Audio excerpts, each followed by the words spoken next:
Excellencies, ladies and gentlemen, we are gathered here in Chicago to reaffirm our commitment to defend the freedom and security of all our citizens. We will continue to play our full part in building a world that is safer and more secure. As we meet here, over 135,000 men and women are deployed on NATO-led operations. Their daily actions have helped to save countless lives in areas of conflict, crisis, or catastrophe. Our soldiers, sailors, airmen, and Marines, standing shoulder to shoulder with personnel from our partner nations, put their lives on the line every day so that we can enjoy our lives free from fear and danger. We owe them all a deep debt of gratitude. So it is right that we begin our summit today with a tribute to them. And it is a privilege to be joined this afternoon by representatives of the armed services of the 28 allied nations. In their honor, I would kindly ask you to stand up with me.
On behalf of everyone here, I want to thank you for all that you do for our alliance.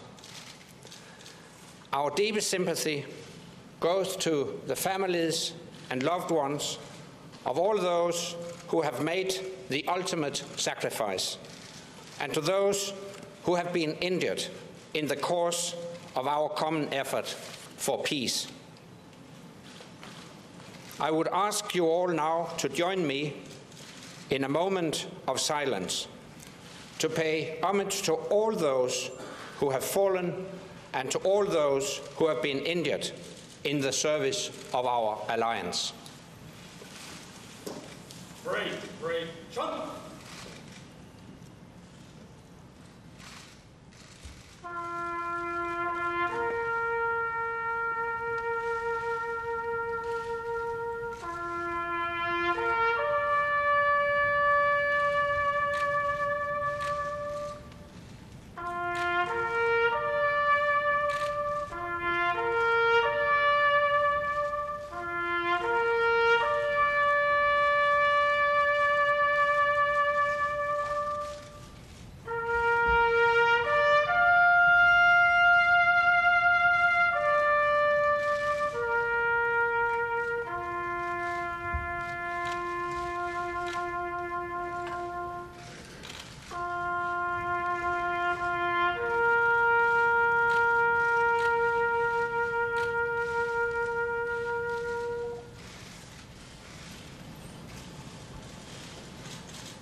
parade will advance left.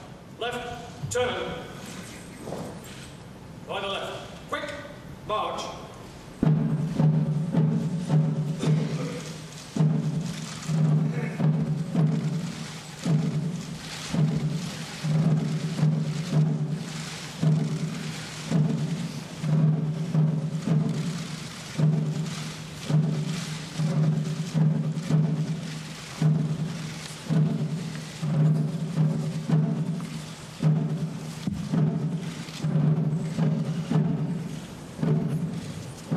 Thank you.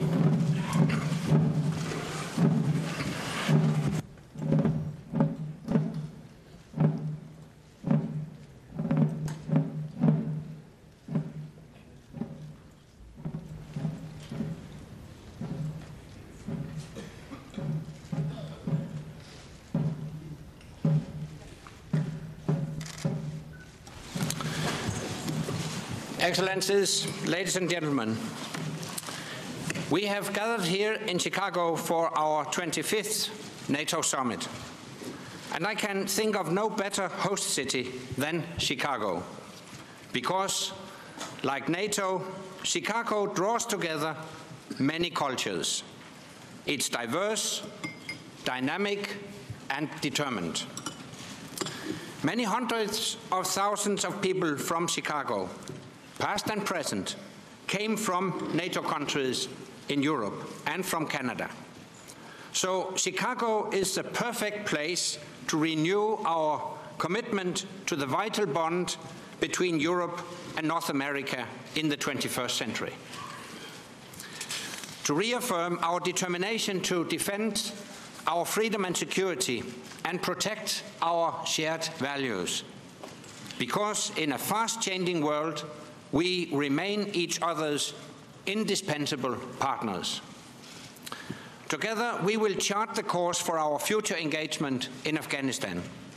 We will make sure we complete transition to Afghan security lead by the end of 2014, and we will make clear our commitment to a long-term partnership with the Afghan people beyond 2014, so that Afghanistan never again harbors terrorists that can attack us at home, and so that Afghans can look forward to a better future in a stable region. Together, we will keep NATO capable of responding to the security challenges of tomorrow, because no country and no continent can deal with them alone. We must embrace a renewed culture of cooperation to provide more security at lesser cost for all our citizens. And together, we will make our partnerships deeper, broader, and stronger, because today's threats are no longer confined within national borders. Our unique network of partners spans the globe, from Western Europe to East Asia, and from North Africa to the South Pacific. For over 60 years, NATO has kept us safe, and it has helped keep the world secure. We know many of the challenges of the 21st century. We also know that the future is unpredictable, but together we can face the future with confidence, whatever it holds. United by shared values and a shared purpose, we can find common solutions for common challenges, so that freedom, democracy, and prosperity that our generation has enjoyed will be passed down to the next. And it's my pleasure to now pass the floor to President Obama. Mr. President. Thank you very much, Mr. Secretary General. Anders, I want to take this opportunity on behalf of all of us to thank you for your outstanding leadership over these past 3 years. And I want to begin by welcoming each and every one of you to my hometown. I hope everybody has enjoyed themselves. I understand some took an architectural boat tour, some have run along the lakefront. Chicago is a great place, and we look forward to having you back again. As Anders mentioned, so many people here in Chicago trace their roots back to NATO countries. So it's especially fitting that Chicago is the first American city outside of Washington, D.C. ever to host a NATO summit.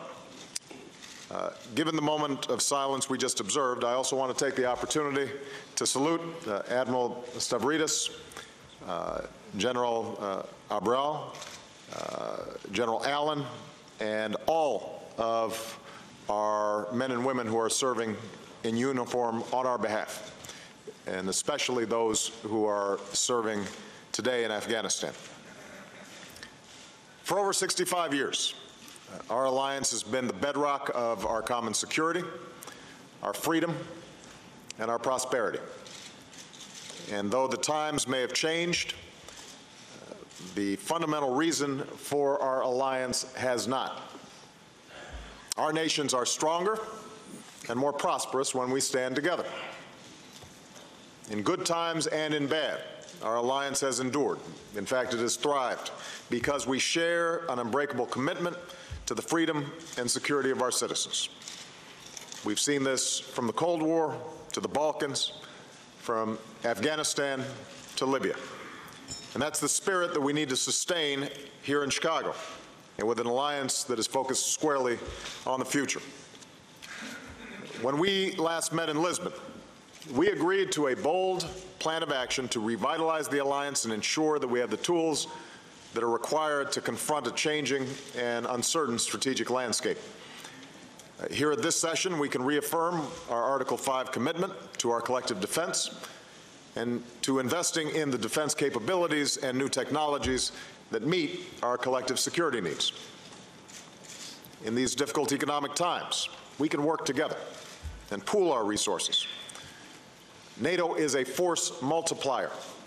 The initiatives we will endorse today will allow each of our nations to accomplish what none of us could achieve alone. And we can all be proud that in Lisbon we committed, and now in Chicago we are delivering.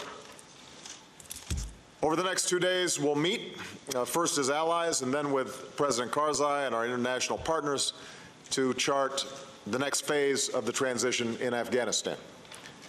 Just as we've sacrificed together for our common security, we will stand together united in our determination to complete this mission. And finally, I look forward to our meeting with NATO's neighbors and our partners around the world who have been so critical to NATO operations as in Afghanistan and Libya. It will be another reminder that NATO is truly a hub of a network of global security partners. There is nothing else like it on earth. So again, thank you, Mr. Secretary General, for your outstanding leadership.